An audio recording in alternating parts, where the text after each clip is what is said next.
Parental alienation, we're now reaching chapter 4.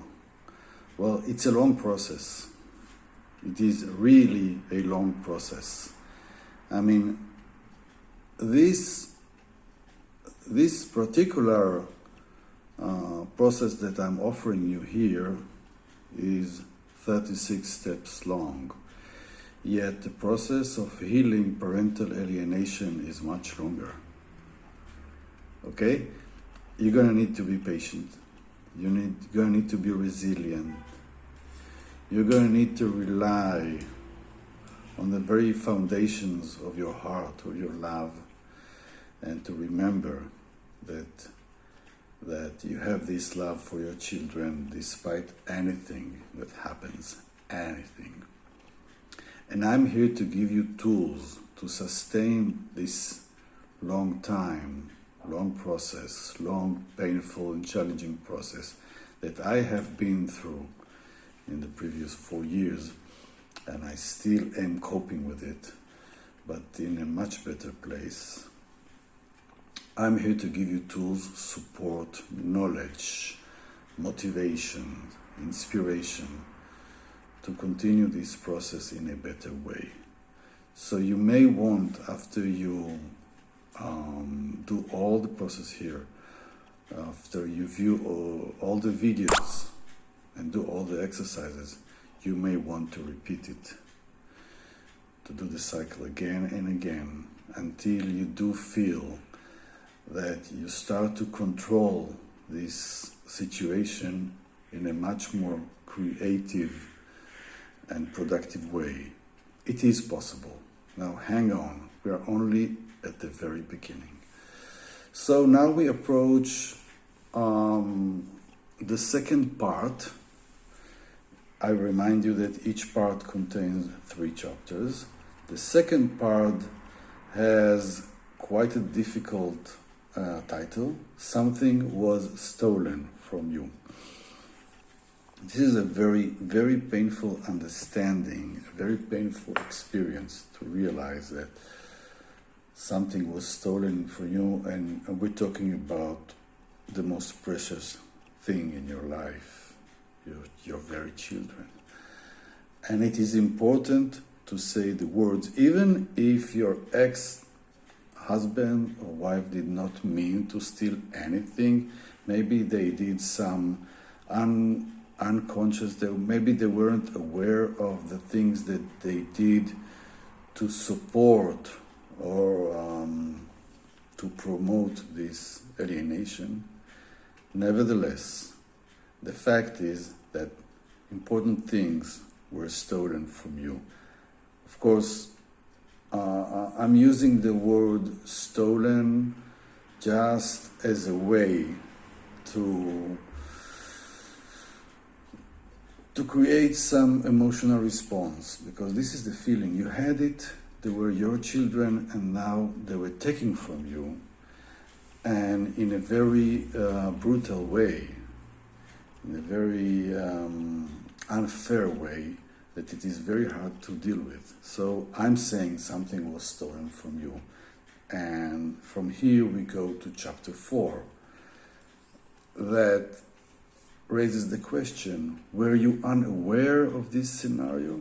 I mean, when you were still in the marriage situation, you weren't divorced, even you may haven't considered it. You were a family, both of you with your children, and you probably didn't think about this option, this scenario, this potential, that someday you will find yourself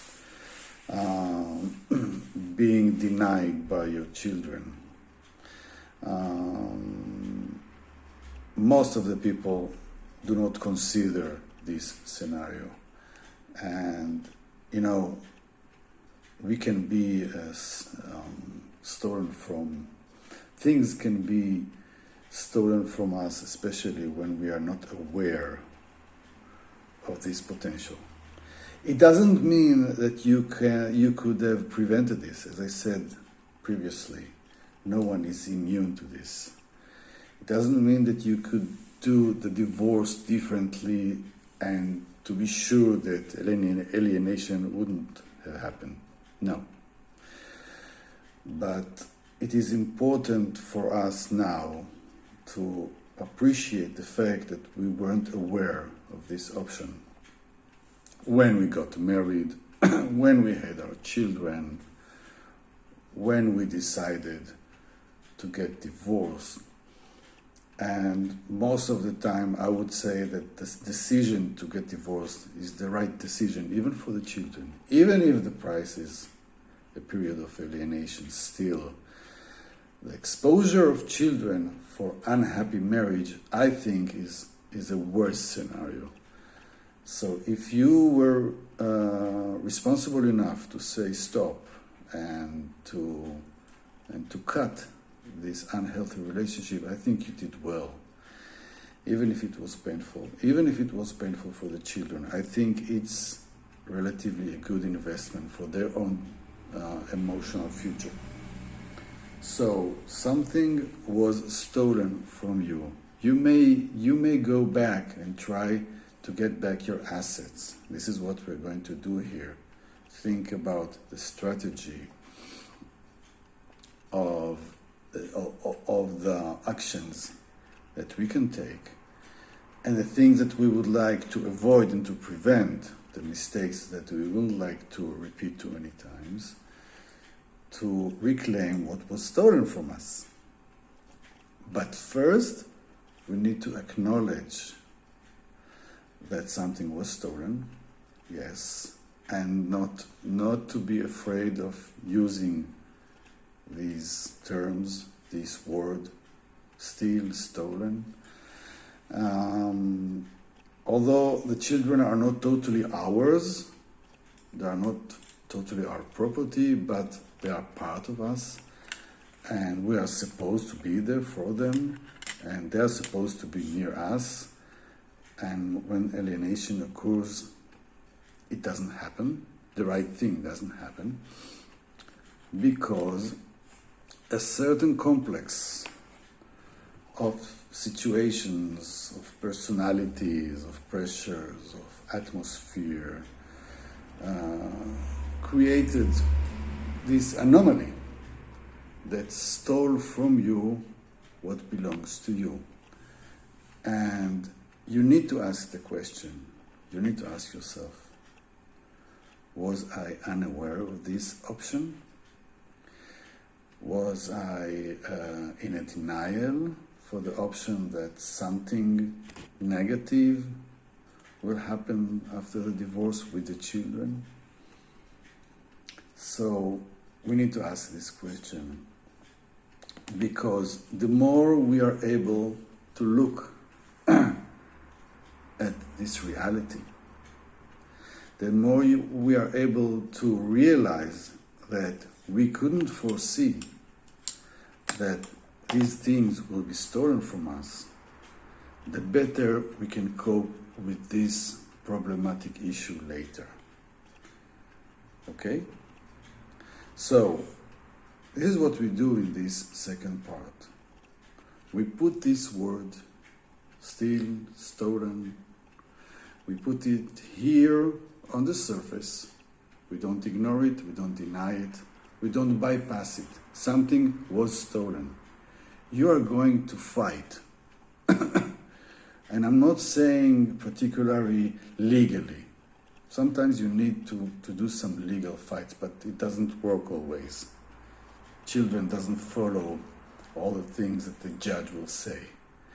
There is also an emotional fight that will require your own healing, your own growth, your own change. But it is a fight. And a fight can begin when you understand that something was stolen from you. You may couldn't prevent it. You may could. I don't know. Nobody can tell. But now, once the alienation is here, we can say that something was stolen, and we are about to do all the things in our power, all the legitimate and legal things in our power to restore this family structure so that children can have both parents working with them, loving them, being with them. But it has to begin with the understanding that something was stolen from us and we were probably unaware of this possibility.